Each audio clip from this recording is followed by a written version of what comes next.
जय हिंद।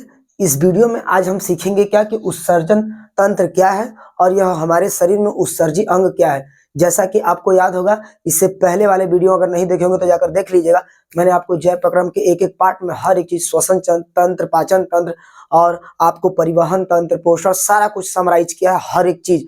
और आपको धीरे धीरे करके बताइए, कहीं वीडियो में सारा कुछ नहीं बताया, ज्यादा लंबा भी नहीं बताया। तो गाइज, हम लोगों को आज क्या पढ़ना है? तो हम लोग को पढ़ना है उत्सर्जन तंत्र। देखिए, ऐसा है कि हमारे शरीर में उत्सर्जन होता है तो किन किन पदार्थों का होता है, किन किन पदार्थों का नहीं होता है। अपन लोग को पूरा पढ़ना अच्छे से, और टेंशन नहीं लेने का ब्रो, टेंशन देने का। इसलिए याद रखना कि हम लोग पढ़ेंगे बिंदास तरीके से।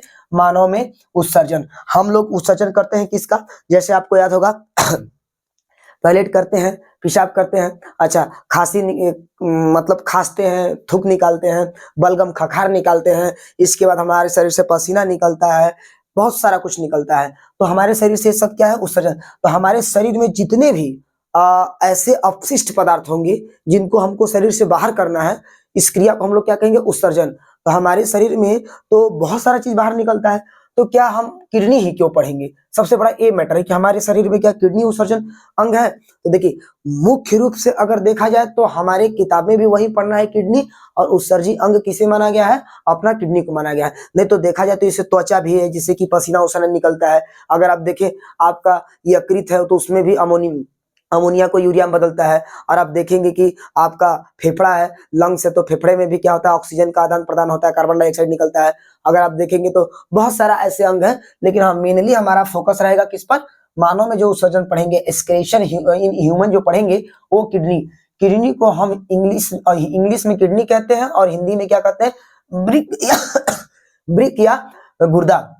समझ में आ गया आपके पास? और आपको समझाने के लिए मैं अपना किडनी निकाल कर लेकर आया हूं, दिखाने के लिए। समझ में आ गया? तो चलो, आप एकदम इस वीडियो में आज के बाद आपसे किडनी से एक भी क्वेश्चन नहीं फंसेगा, ठीक है? तो देखिए, यह हमारे शरीर में मुख्य उत्सर्जी अंग है। यह हमारे शरीर का मुख्य उत्सर्जी अंग है। अगर आपसे कोई पूछा उत्सर्जन किसे कहते हैं, तो हमारे शरीर से बेकार अपशिष्ट पदार्थों को बाहर निकालना ही क्या कहलाता है? उत्सर्जन। तो जो याद रखिएगा, उत्सर्जी अंग किसे बोलेंगे? जो हमारे शरीर से अपशिष्ट पदार्थों को निकालता है, उत्सर्जी अंग।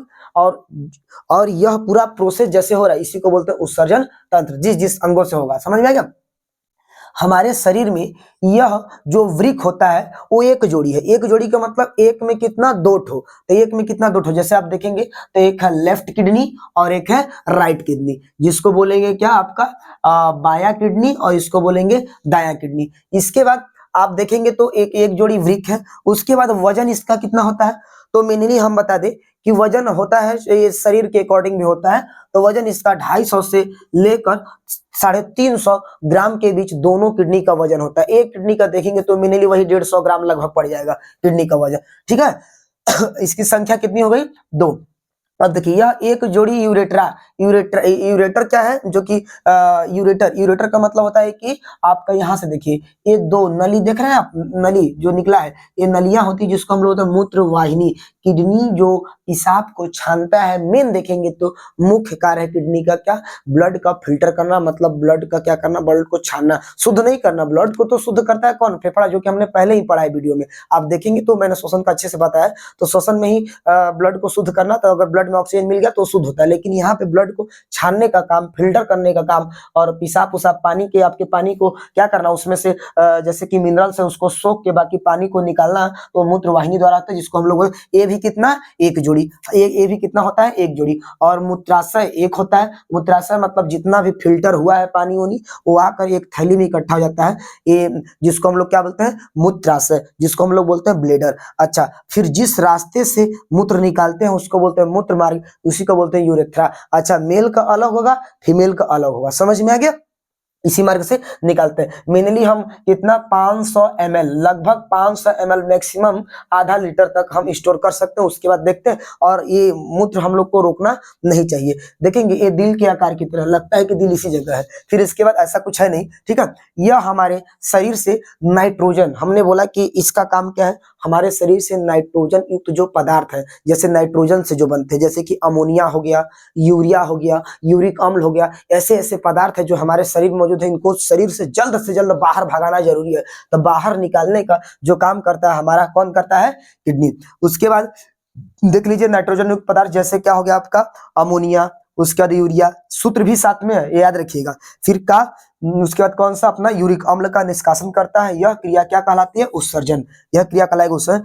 यह रक्त को फिल्टर करने का काम करता है, जो अभी बताएं। यह पीएच को भी नियंत्रित करता है, अम्ल क्षार बेसिस कोई चीज है तो उसको भी नियंत्रित करता है। इसकी बाहर की जो झिल्ली होती है, भित्ति होती है, उसको हम लोग बोलते हैं क्या, पेरिटोनियम झिल्ली। जैसे किडनी है आपके, तो ऊपर से किडनी की एक झिल्ली लगी होती है। देखिए हमारे शरीर के हर अंग में झिल्ली लगी है। जैसे ब्रेन एक झिल्ली में बंद है, उस झिल्ली का नाम है मेनिंजोइड झिल्ली। उसके बाद आप देखेंगे तो आपका जो वो क्या बोलते हैं उसको, हार्ट, हृदय किसमें, कि वो हृदय आपका बंद है किसमें, कार्डियक में। और उसके बाद आपका लंग्स किसमें है, प्लूरा मेम्ब्रेन में। वैसे ही करके एक झिल्ली में सब बंद होता है। तो इसी प्रकार से किडनी भी हमारा एक पेरिटोनियम नामक झिल्ली में क्या है, कैद है। झिल्ली में नहीं रहेगा तो पता है कि किसी सामान को जब झिल्ली में लेके नहीं चलेंगे तो पता है गिर जाएगा। इसलिए झिल्ली लगाना जरूरी है, समझ में आएगा। और क्या है इसकी इकाई। अब देखिए जो हमारा किडनी बना है वो किससे बना, तो इसकी जो मूल इकाई होती है किडनी की, जिसको हम लोग बोलते हैं वृक्काणु। वृक्काणु बोलिए, या इसी को बोलते हैं नेफ्रॉन। क्या बोलेंगे, नेफ्रॉन। तो ये नेफ्रॉन, तो यह इससे पेपर में क्वेश्चन बहुत बार पूछा गया है, तो इसको आप बेसिकली ध्यान में रखिएगा, इसको हम पढ़ाएंगे, ठीक है। तो क्या हो जाएगा, इसकी जो इकाई होती है नेफ्रॉन, जो कि 8 से 10 लाख के बीच होती है इकाई इसकी, समझ में आएगा। तो याद रखिए इसकी इकाई क्या होती है, वृक्काणु होती है। किडनी की इकाई क्या हो जाएगी, नेफ्रॉन होती है, समझे। अब देखिए ये आपका किडनी कैसे काम किया, कैसे कैसे क्या होता है। इसमें क्या होता है, एक महाधमनी होता है। अब देखिए किडनी के ऊपर छोटा सा, वृक्क के ऊपर छोटा सा ए लेयर लगा है। अब आपके मन में होता होगा कि सर ए क्या है, तो ए है आपके अंदर अधिवृक्क ग्रंथि। इसको हम लोग क्या बोलते हैं, अधिवृक्क ग्रंथि, जिसको बोलते हैं एड्रिनल ग्लैंड। क्या बोलते हैं, एड्रिनल ग्लैंड। यह अधिवृक्क ग्रंथि से एक हार्मोन निकलता है हमारे शरीर में। जब हम ग्रंथियां पढ़ाएंगे तो उसमें हार्मोन पढ़ाएंगे तो बता देंगे। तो अधिवृक्क ग्रंथि से निकलता है कौन सा हार्मोन, एड्रिनलिन हार्मोन, जो कि इसी को बोलते हैं लड़ो और उड़ो hormone, fight and flight hormone. कौन सा, फाइट एंड फ्लाइट हार्मोन। तो लड़ो, कभी देखते हैं कभी कभी किसी पे तुम बिखिया जाते हैं, गुस्सा जाते हैं, तो कौन सा हार्मोन काम करता है, अधिवृक्क। याद रखिए गुस्सा उस्सा कंट्रोल करने का या गुस्सा आने का काम, ज्यादा जोश देने का काम कौन करता है, याद रखिएगा अधिवृक्क ग्रंथि। इसमें ये महाधमनी हो गया, ये हो गया महाशिरा हो गया। इसके बाद आपने देखा कि ये जो नली आ रही है नस की तरह, पाइप की तरह, मूत्रवाहिनी हो गया। इसके साथ साथ जिसमें इकट्ठा हो रहा है वो क्या, मूत्राशय और ये मूत्रमार्ग। ज्यादा कठिन नहीं है, आपने देख लिया अच्छे से। अब हमें किडनी को याद रखिए, आंतरिक भाग, किडनी को ऐसे अनुप्रस्थ काटते हैं। तो काट के जब देखेंगे तो उसका चित्र मैंने यहाँ पे बनाया है। तो अब इसके जो ऊपर लेयर रेड कलर का दिखाई दे रहा है, ये कलर इसमें रेड नहीं है, आपको दिख रहा होगा, लेकिन चित्र के अकॉर्डिंग यहाँ पे देख लीजिए, और वहां पे भी तो चित्र देख ही रहे हैं, ठीक है। तो देखिए, तो यहाँ पे आपको क्या है कि ये ऊपर वाला जो भाग इसका दिखता है बाहर वाला, उसको बोलते हैं कॉर्टेक्स। क्या बोलते हैं, कॉर्टेक्स। याद रखिए कॉर्टेक्स बोलते हैं। और बीच वाले भाग को, अंदर वाला जो दिख रहा है, उसको बोलते हैं मेडुला। क्या बोलेंगे, मेडुला। और जहां से अमोनिया इकट्ठा होता है, उस वाले भाग को बोलते हैं रेनल। क्या बोलते हैं, रेनल। इसको रेनल हाइलम भी बोलते हैं, लेकिन क्या बोलते हैं, रेनल। अब रेनल में कई रेनल हो सकता है, जैसे कि रेनल में रेनल आर्टरीज, रेनल वेन्स, ऐसे कई रेनल्स हो सकते हैं, ठीक है। और आपका जो ये आपका मूत्रवाहिनी तो इसे गया ही है। तो ये आंतरिक काट दिख गया कि आंतरिक संरचना किडनी की, काट कर देखे, और उसके बाद ऐसे पूरा आपको समझ में आ गया। आप एक इसका स्क्रीनशॉट लीजिए अच्छे से, तब तक मैं आपको वृक्काणु बताने की कोशिश करता हूं, समझ में आ गया, ठीक है। जल्दी से फटाक से उतारो। देखिए अब जब पहले मैंने क्या पता है, किडनी में मैंने जब आपको डिटेल पढ़ाया तो हमने बताया कि जो किडनी बना है वो किससे बना है, तो नेफ्रॉन से बना है। तो छोटे छोटे बहुत सारे 8-10 लाख नेफ्रॉन से मिलकर क्या होता है, किडनी की एक छोटी सी क्या है, इकाई है। तो जब इसे जूम करके देखा गया तो पता चला कि जो बायोलॉजिकल वैज्ञानिक ने इसे जूम करके देखा तो पता चला कि यह इतना बड़ा है, लेकिन है नहीं, एकदम बहुत छोटे छोटे होते हैं, 8 लाख संख्या में होते हैं। अब सोच लीजिए कितना है, ठीक है। तो ध्यान देना, इसी को हम लोग क्या कहते हैं, इंग्लिश में कहते हैं नेफ्रॉन, और हिंदी में कहते हैं क्या, वृक्काणु। तो वृक्काणु की संरचना पहले अगर देखा जाए तो मैंने इधर आपको बनाया है कि देखिए यह कैसे है। तो सबसे पहले इसमें देखेंगे तो इसमें एक गुच्छे के समान दिखता है, जिसको हम लोग बोलते हैं कोशिका गुच्छ, या इंग्लिश में बोलते हैं ग्लोमेरुलस।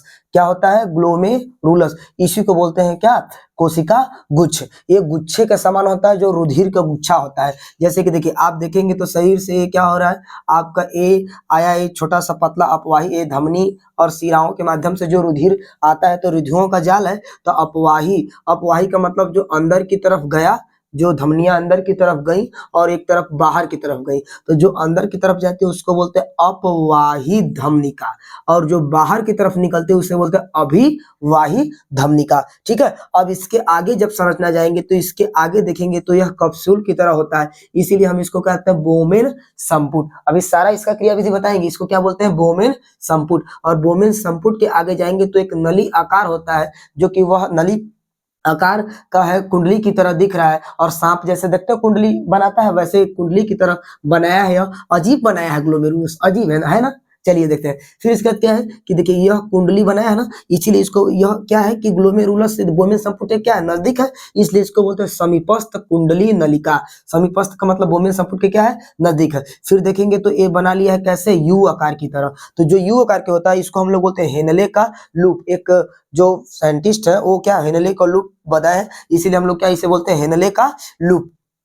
और उसके बाद फिर देखेंगे तो फिर एक कुंडली का संरचना बना लगता है, लेकिन ये बोमेन संपुट से नजदीक है कि दूर दूर, इसलिए दूरस्थ कुंडलित नलिका। इसके बाद सारी नलिकाएं जो होती हैं, कुंडली नलिकाएं जो ऐसे नलिका जाती जाती और जाके संग्राहक में जाकर खुल जाती हैं, संग्राहक। और संग्राहक के अब देखिए वृक्काणु का काम क्या है कि जितने भी आप में जल, लवण या फिर यूरिया या फिर यूरिक अम्ल का सबको क्या करता है, छानकर फिल्टर कर कर यह आपको यहाँ से इन सभी के रास्ते होते हुए संग्राहक में खुलता है, और संग्राहक से मूत्र वाहिनियां में जाता है, और मूत्र वाहिनियों के रास्ते मूत्र मार्ग में, और मूत्र मार्ग से हमारे जो रहता है शिश्न के रास्ते बाहर निकल जाता है। समझ में आ गया, तो इससे हम समझते हैं। देखिए तो मैंने एक पॉइंट स्लाइड बनाया है कि मूत्र रुधिर में हानिकारक पदार्थों का क्या करता है, छान कर उसे क्या करता है, बाहर करने का काम करता है। मूत्र क्यों बनता है तो मैं बता दूं कि मूत्र में तो बहुत सारा कुछ मिला है, तो मूत्र में क्या, मूत्र का काम है कि रुधिर में जो हानिकारक पदार्थ है, रुधिर हम बताए थे कि रुधिर खराब हो जाता है, तो जो उसमें हानिकारक पदार्थ है, अपशिष्ट पदार्थ, उसको छान के कहाँ कर देता है, बाहर कर देता है। और वृक्क की जो वृक्क क्या है, तो वृक्क एक संरचनात्मक एवं क्रियात्मक इकाई है। जो वृक्क की यह जो वृक्काणु है, सॉरी वृक्काणु जो है वो क्या है कि वृक्क की संरचनात्मक एवं क्रियात्मक इकाई, मतलब क्या, स्ट्रक्चरल एंड फंक्शनल यूनिट है किसकी, वृक्क की। उसके बाद आप देखेंगे तो यह नेफ्रॉन जो होता है जिसको हम वृक्काणु बोल रहे हैं, इसके हम लोग देखेंगे तो कितने भाग होते हैं, 4 भाग। कौन कौन से, मैंने एक बताया कोशिका गुच्छ जिसको ग्लोमेरुलस कहते हैं, उसके बाद बोमेन संपुट, और उसके बाद नली आकार का भाग। नली आकार भाग कितने भाग में, 3 भाग में। एक होता है समीपस्थ कुंडली नलिका, एक होता है दूरस्थ कुंडली नलिका, और एक होता है अपना संग्राहक। तो आगे के क्या, सॉरी एक होता है हेनले लूप और एक होता है क्या, समदूरस्थ, और लास्ट में है संग्राहक वाहिनियां। संग्राहक का मतलब ये कहता है यहाँ पे सभी नलियां जाके, जो समदूरस्थ कुंडली नलिका है सब जाके जुड़ती है वहां पे, इसी के रास्ते पे। आप एक चीज और जानिए कि हमारे जो पेशाब का रंग कभी कभी पीलापन होता है, तो अगर के पेशाब का रंग पीलापन होता है तो किसके कारण, याद रखिए क्या, यूरोक्रोम के कारण। यूरोक्रोम के कारण, जैसे लैट्रिन का कलर बिलिरुबिन के कारण होता है, वैसे ही यूरोक्रोम के कारण हमारे क्या होता है कि हमारे पेशाब का कलर क्या होता है, पीला पड़ जाता है। समझ में आ गया। और इसके बाद आप ये वाला पॉइंट देखिए स्लाइड, प्रायः एक स्वस्थ मनुष्य, आप देखे होंगे कभी भी कि एक स्वस्थ मनुष्य व्यक्ति में, मैं आपको बता दूं, ये स्लाइड आपको बाद में बताता हूँ, पहले इसे समझिए। ग्लोमेरुलस, ग्लोमेरुलस का काम क्या है, जैसे कि मान लीजिए कि इसको फिल्टर करना है तो किडनी छाना, तो किडनी में क्या है कि छानने का काम मेन करता है। देखिए यह पेपर में बहुत बार आता है बनाने के लिए, इसलिए मैं बता दूं, आप वीडियो देख रहे हैं क्लास 10th के, तो ये वेरी वेरी मोस्ट इंपॉर्टेंट है, 99% है कि आने वाला ही है, बहुत बार पेपर में आता है, और ये इंपॉर्टेंट है, याद रखिएगा, बहुत बहुत इंपॉर्टेंट है, इसको आप याद रखिएगा। तो मैं बता दूं कि ग्लोमेरुलस का काम क्या है। ग्लोमेरुलस देखता है कि सब कुछ है तो छानना हमें, तो ये जल को, लवण को, ग्लूकोज को, अमीनो अम्ल को और नाइट्रोजन युक्त पदार्थ को, जितने भी नाइट्रोजनी युक्त पदार्थ है उनको क्या करता है, छानने का काम करता है, छान देता है। और इसके बाद, छानने के बाद याद रखिए, छानने ने तो छान देता है, लेकिन इसके बाद एक होता है कि वर्णनात्मक पुनः अवशोषण, मतलब जल को, लवण को और ग्लूकोज को, अमीनो अम्ल को पुनः अवशोषित किया जाता है। इसको पता नहीं है, ग्लोमेरुलस के पास दिमाग नहीं है। ये क्या करता है ना, जब ब्लड में से सब कुछ छान रहा होता है ना, तो जल, लवण, ग्लूकोज, अमीनो अम्ल, ये तो देखिए आपके शरीर के लिए ग्लूकोज फायदेमंद है, इसको तो नहीं ना छानना चाहिए। और उसके बाद क्या है आपका अमीनो अम्ल, इसको भी नहीं छानना चाहिए, तो आप शरीर के लिए चाहिए। तो ये क्या करता है, ये पागल है, इसके पास दिमाग का नहीं है, ये सबको छान देता है, कहता है चलो चलो चलो चलो, सब लोग को कहता है आ जाओ इधर, और सबको बुला लेता है। लेकिन बोमेन संपुट रहता है और देखता है कि अरे यार क्या कर दिए यार तुम, सबको छान दिए, अच्छा कुछ चीजों को छान दिए। तो अच्छा चीज को दोबारा से क्या करता है, बोमिन संपुट अच्छा चीज को दोबारा से देखता है कि ओहो कोई बात नहीं, गलती कर दिया, उसकी गलती को मैं सुधारूंगा। तो ये बोमिन संपुट में पुनः अवशोषण हो जाता है किसका, जल का, लवण का, ग्लूकोज का और अमीनो अम्ल का। किसका किसका, जल, क्योंकि देखिए जल में ये लवण भी होता है, तो ये किसका, जल का, ग्लूकोज का और अमीनो अम्ल का पुनः क्या कर रहा है, रीअब्जॉर्वेशन कर देता है। ठीक है, रीअब्जॉर्वेशन होता है। और आप याद रखिए प्रायः एक स्वस्थ व्यक्ति में प्रतिदिन 180 लीटर मूत्र बनता है।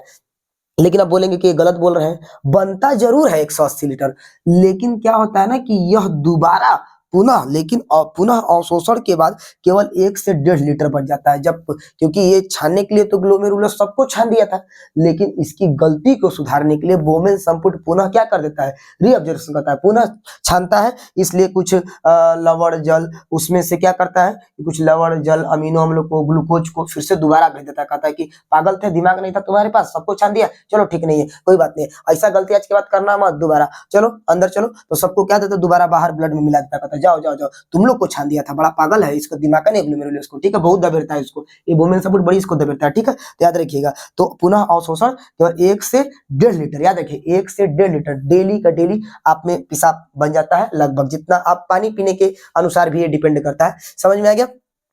आई थिंक आपको अच्छे से यह समझ में आ गया। एक देखिए आप सुने होंगे नाम अपोहन, जिसको हम बोलते हैं डायलिसिस। कभी कभी व्यक्ति का आप देख ही रहे हैं कि गांव में लोग 75 वाला शराब या शराब वराब पी लेते हैं, तो क्या होता है कि उसमें लीवर से होते हुए किडनी क्या होता है, खराब हो जाता है। कभी कभी किसी के पास याद रखिए 2-2 किडनियां भगवान ने दिया है, कभी कभी एक किडनी पर भी काम चल जाता है। लेकिन क्या होता है कि जब ज्यादा शराब पीते हैं तो आपकी किडनी खराब हो जाती है, जिससे कि जब किडनी खराब हो जाएगी तो आपको किडनी ट्रांसप्लांट करवाने की जरूरत है, या फिर यह 24 से 48 घंटे के बीच हो जाना चाहिए। लेकिन एक मैटर यह है कि शराब पीने से जब आदमी खराब कर लेता है तो कभी कभी ऐसा देखने को मिलता है कि एक मिनट,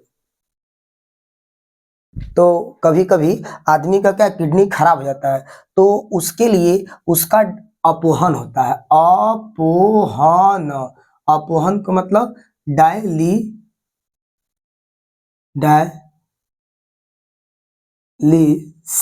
डायलिसिस होता है। और डायलिसिस में क्या होता है, अपोहन में एक मशीन पर बैठा के उसमें क्या करता है कि उस पेशाब उसाब का मूत्र का क्या निस्पंदन किया जाता है, निष्कासन किया जाता है, उसे निकाल दिया जाता है। समझ में आएगा? डायलिसिस एक युक्ति है, एक मशीन है, जिसके थ्रू क्या करते हैं कि व्यक्ति को लगा दिया जाता है, और लगाने के बाद उसी के रास्ते उसका बेचारा डायलिसिस विधि से, और हमेशा डायलिसिस होता रहेगा, और डायलिसिस विधि से उसका क्या आराम से मूत्र को निकालते हैं। समझ में आ गया? आई थिंक आपको अच्छे से समझ आएगा। मैंने बता दिया कि देखिए कि यहाँ पर ये जो श्रावण नलियां है, बहने वाली जो इन नलियां हैं, इन नलियों के द्वारा बोमेन संपुट क्या करता है कि बोमेन संपुट अच्छे अच्छे चीजों को दोबारा से भेज देता है, और इन नलियों के द्वारा आपका जल और लवण और कुछ अमोनिया युक्त जो पदार्थ हैं मूत्र, और मूत्र से होते हुए संग्राहक नलिक में आएगा, संग्राहक नलिका में आके वहां से चला जाएगा मूत्रवाहिनी में। दो मैंने किडनी बताया था, जो मूत्रवाहिनियां हैं 2, और यूरेटर से होते हुए आपके मतलब चला जाएगा मूत्राशय में, और मूत्राशय से जब दाब लगेगा, प्रेशर, तो उसी मूत्र मार्ग के रास्ते, चाहे पुरुष हो या स्त्री, दोनों के रास्ते निकल जाता है। आई थिंक आपको समझ में आ गया होगा। मैं डायलिसिस के यहाँ पे लगाता हूँ फोटो, आप एक बार देख लीजिएगा, उसको पढ़ लीजिएगा रोक कर वीडियो। समझ में आ गया? ठीक, अच्छे से आपको। अब कभी कभी ऐसा भी होता है कि पेड़ पौधे, आपने देखा होगा कि पेड़ पौधे भी अपना क्या करते हैं कि निकालते हैं, अपने उत्सर्जन करते हैं उत्सर्जित पदार्थों का। तो उसमें क्या होता है, लाशा या गोद, कभी किसी पेड़ को काट दोगे तो देखोगे कि उसमें से कुछ दिन बाद लाशा या गोद निकलता है, तो वो भी उत्सर्जन। मछलियां, हम लोग तो यूरिया उत्सर्जन करते हैं, लेकिन मछली क्या करता है, मछली उछली और कीड़े मकोड़े वो क्या करता है, बहुत बुरे महकते हैं। मछली के छील दी चुनिया बहुत बुरा महकता है। क्यों महकता है? क्योंकि वह डायरेक्ट अमोनिया उत्सर्जन करता है। क्या करता है? अमोनिया उत्सर्जन करता है। समझ में आ गया? और किडनी से रिलेटेड रिलेटेड कुछ बीमारियां होती हैं, जैसे कि किडनी से रिलेटेड एक बीमारी हो जाती है, आदमी को कैल्शियम ऑक्जेलेट की मात्रा अधिक हो जाती है, तो वही कैल्शियम ऑक्जेलेट जिसको हम पथरी बोलते हैं, यह ज़्यादा से ज़्यादा किडनी में ज़्यादा हो जाता है। हाँ, बेसिकली आपके वो जो पित्त की थैली में भी हो जाता है, मूत्राशय की थैली में हो जाता है, लेकिन किडनी में भी बहुत ज़्यादा हो जाता है पथरी। समझ में आ गया? आप एक इसका स्क्रीनशॉट लीजिए।